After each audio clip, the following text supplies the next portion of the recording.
Saudara pendengar di segenap penjuru tanah air, selamat bergabung dengan Lumen Indonesia. Lumen Indonesia siap melayani Anda setiap hari.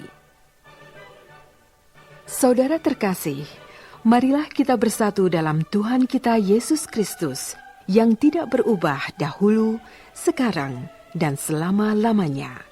Allah Sang Maha Rahim mengasihi dan menerima sebagaimana adanya kita. Allah Bapa kita di surga senantiasa bersedia menolong, menghibur dalam menghadapi segala permasalahan hidup sehari-hari.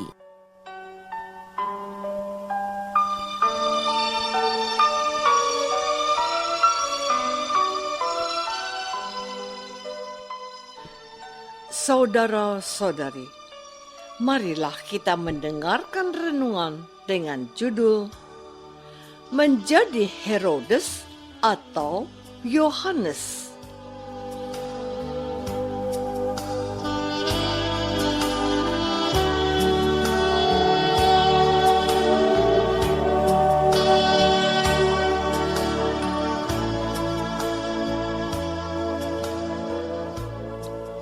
Yang berdasarkan pada Injil Markus bab 6 ayat 18 dan 19. Karena Yohanes pernah menegur Herodes, "Tidak halal engkau mengambil istri saudaramu." Karena itu, Herodias menaruh dendam pada Yohanes dan bermaksud untuk membunuh dia, tetapi tidak dapat.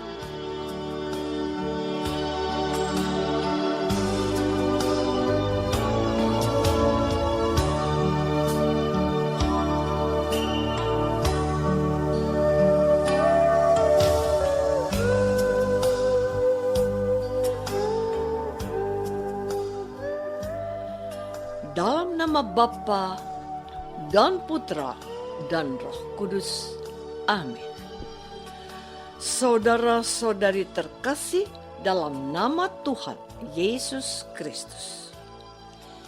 Bacaan Injil pada hari ini menampilkan reaksi Raja Herodes setelah mendengar bagaimana Yesus menjadi sangat terkenal. Dan Raja Herodes adalah nama yang tidak asing bagi kita. Namun, ada banyak nama Herodes. Ada Herodes Agung, raja atas seluruh daerah Palestina yang berkuasa pada zaman Yesus lahir.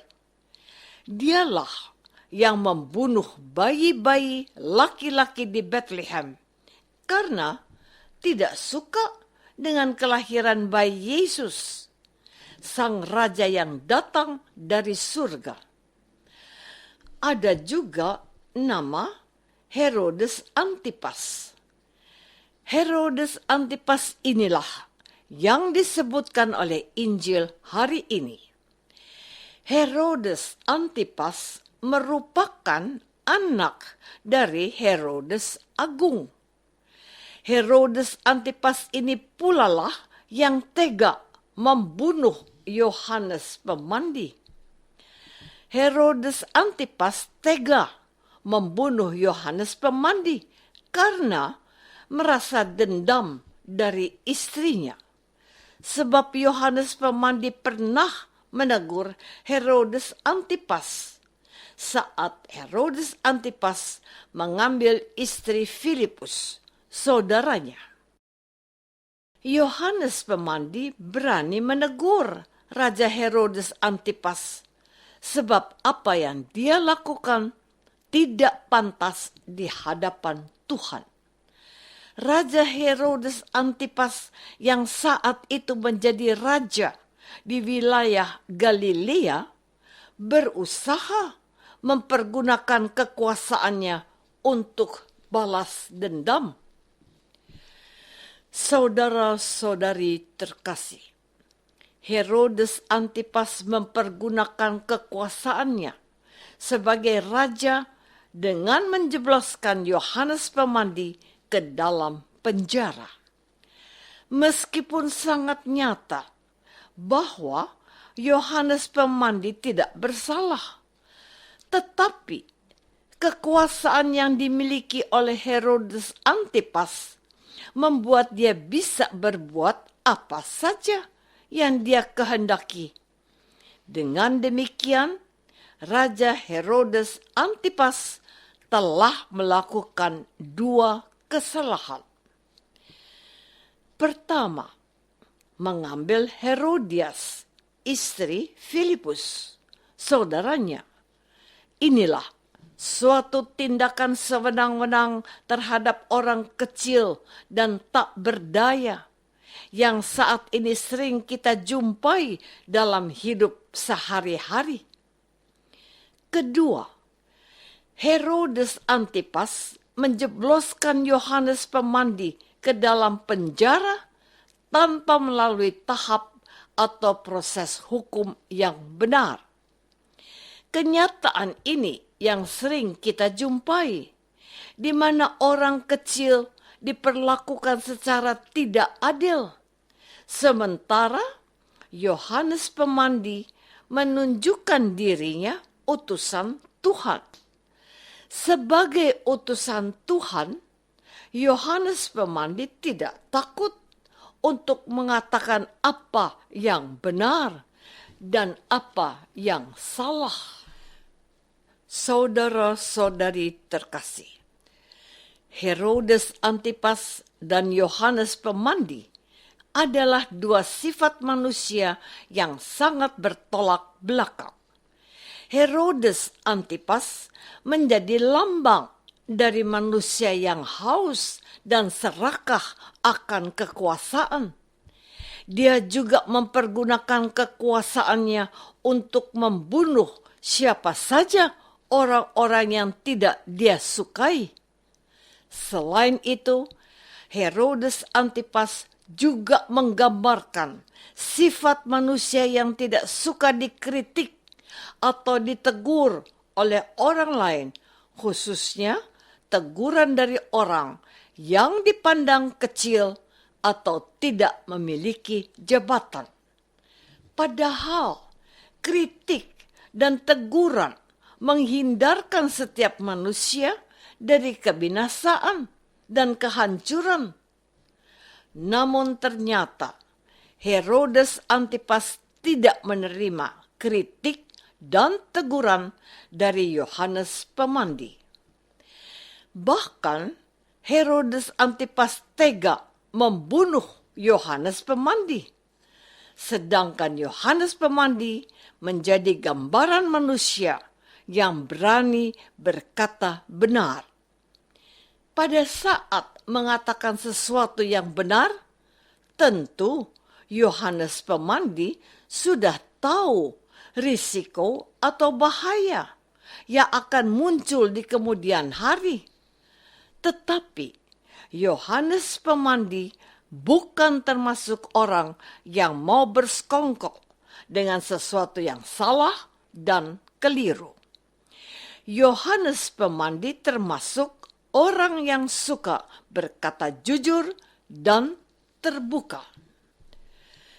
Saudara-saudari terkasih, kita sebagai orang Kristen dan Katolik bisa menjadi seorang yang jahat, bengis, dan tidak berbelas kasihan seperti Raja Herodes Antipas, atau sebaliknya menjadi yang berani berkata jujur dan benar seperti Yohanes Pemandi. Orang tua bisa menjadi Herodes Antipas manakala mereka tidak mau dikritik atau ditegur dan memaksakan kehendaknya kepada anak-anak. Anak-anak pun bisa menjadi Herodes Antipas saat mereka memaksa orang tua untuk membeli atau melakukan sesuatu di luar batas kemampuan orang tua. Sebaliknya, orang tua bisa menjadi Yohanes Pemandi pada saat mereka mengajarkan kejujuran kepada anak-anaknya. Orang tua juga bisa mendidik anak-anak menjadi orang yang tahu mana yang benar dan mana yang salah tanpa takut akan bahaya. Anak-anak pun bisa menjadi Yohanes Pemandi saat mereka berani menegur orang tua yang melakukan suatu kesalahan atau kekeliruan. Sebab walaupun orang tua sudah mempunyai pengalaman dan pengetahuan yang banyak, mereka tetap manusia yang bisa salah. Dan tugas anak-anak mengingatkan orang tua yang melakukan suatu dosa atau kesalahan.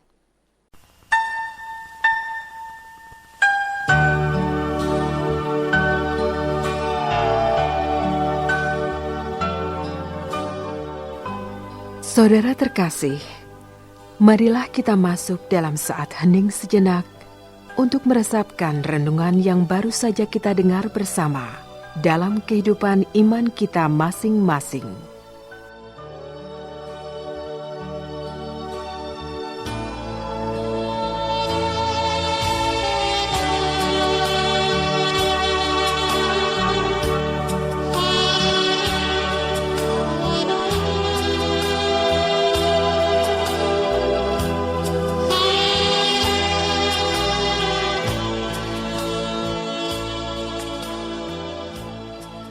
Apakah kita berani jujur dan berkata yang benar?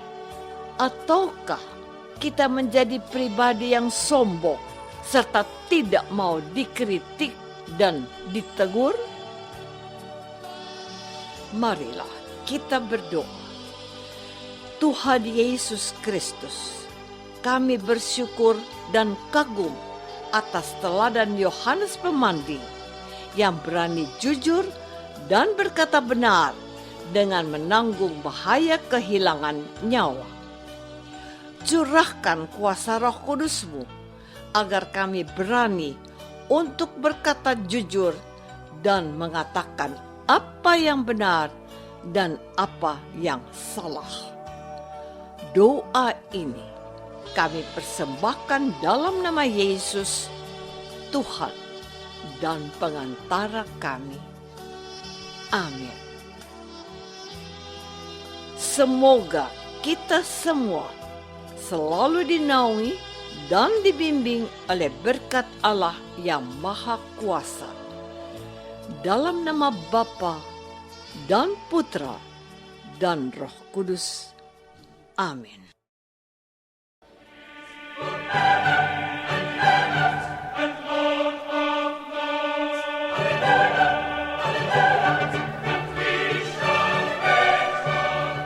Dengan penuh kasih dan sukacita, Lumen Indonesia mengundang saudara-saudara seiman di segenap penjuru tanah air. Sekiranya ada tanggapan ataupun saran, kirimkan surat Anda ke Lumen Indonesia. Terima kasih atas perhatian Anda. Sampai berjumpa lagi dengan Lumen Indonesia pada waktu dan gelombang yang sama esok hari.